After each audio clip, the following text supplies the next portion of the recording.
Welcome to Today I Work On, and today we're going to go over how I install self-leveling cement on cement, a concrete base basically.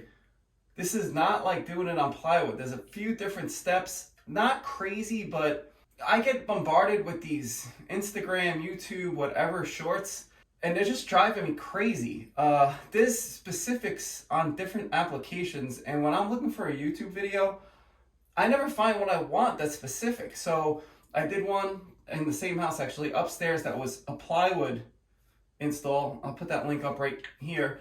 Now we're gonna go over how I do it on concrete. The first step is very similar. There's some things that are similar, some things that are not. And that is using great stuff to block the self-leveling cement from going into other places. Right here, right where I'm standing, we have a hill. Right here where the vent is super high, and then it takes like a downhill turn to where the toilet flange is, because I guess this was in the way and they had a hard time leveling it off. I have no idea. It's a 70s house. So the first tip is let's get some self-leveling cement going, and then we'll work on the next step. Shake it up really, really well. And on concrete, it's a little different. I kind of got to be wary of what's going on. Over here, I put in where the new waistline is going to go for the freestanding tub. I have a video for that. But like I'm gonna go right here and just follow along. You can see that's a huge gap there. So this is a freestanding tub. So I'm going to, I have to tile the whole floor here. So I'm just gonna go along this whole area.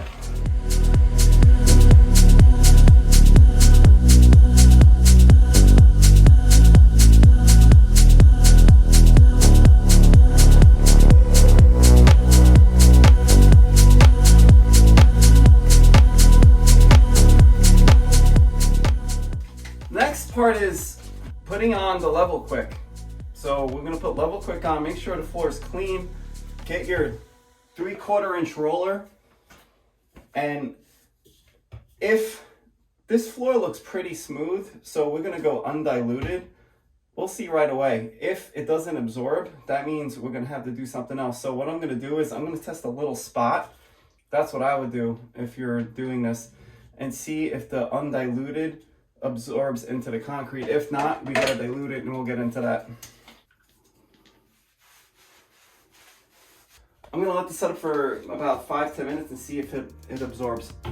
So let's look at the concrete. It's been about 5-10 minutes. It looks really good. So we're gonna go undiluted. Keep that in mind. You have undiluted, diluted. We're gonna do undiluted on this floor.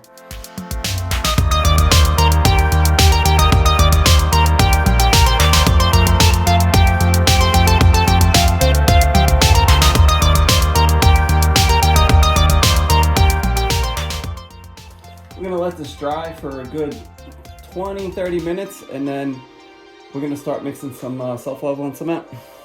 The floor is dry where it needs to be. There's a few spots right here because we have old mortar that is porous, that it's not drying as fast, especially where I did the concrete. It's taken a little while also. So that's just, if your whole floor looks like these big old puddles, that means you really need to dilute your ready quick.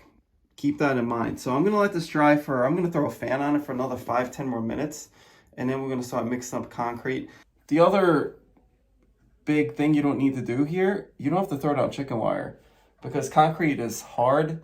The chicken wire, it gives the self-leveling cement stability. Since we have concrete, we don't need to do chicken wire because it's not in plywood upstairs over there. Keep that in mind. So those are the two big differences on this project. This is kind of tight. I have like no room to work in this house. So next up we're gonna put I already put water in all the buckets. Now we're gonna mix all this level quick self-leveling underlayment. You have to mix it for 2 minutes a piece. So like I like to have everything prepped, ready to go, so we don't waste any time, so I don't have any problems with the self-leveling cement. So let's start mixing it up.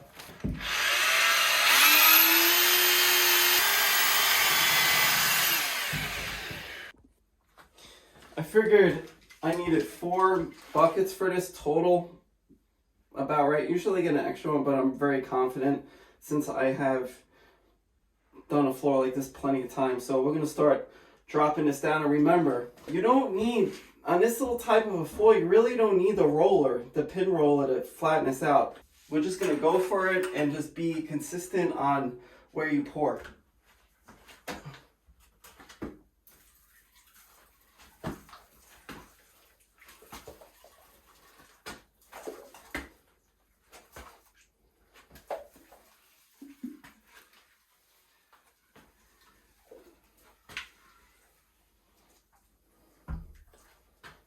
I do know this is the lowest part, so I'm gonna add a little bit more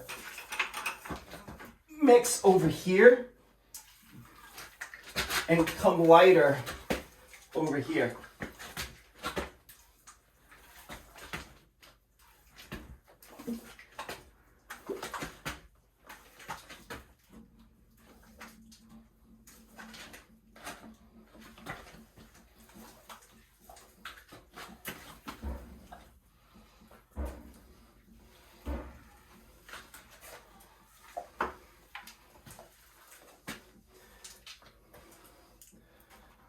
I actually might only need 3.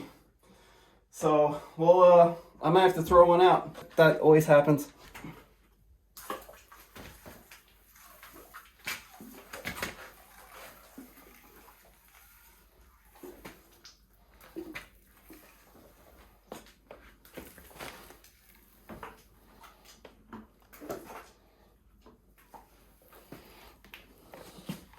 Look at that shine. I love this part. Look at the reflection from the wall. It looks amazing. Right where the toilet is, I could see I put a little bit more, and it's just laying down really, really well. So that's it for this. We'll let it dry, and then we'll continue on this project tomorrow. So that's a wrap on this video. If you like this different video on something that's similar, but I'm such a visual person, things like this really help me out when I'm on YouTube looking at stuff. So that's a wrap. I'm thinking about doing a podcast. It's going to be called TWO Talk, and Today I Work On, TWO. Sounds kind of cool, I guess. TWO Talk. And I'm probably going to go over what I work on and what other people work on and what you see on the internet and shorts and all these crazy people doing crazy things on the internet, trying to get some clicks, man. You know, there's certain ways that you go about doing, especially remodeling, and what I'm seeing is kind of funny. So I think I'm gonna pick out like a few different shorts on the podcast and go over them and give you my thoughts. So I think it'll be fun. But again, thanks for watching. If you like these home improvement videos, please like this video. And if you want to see more home improvement videos, please subscribe. Again, thanks for watching. I'll catch you next time.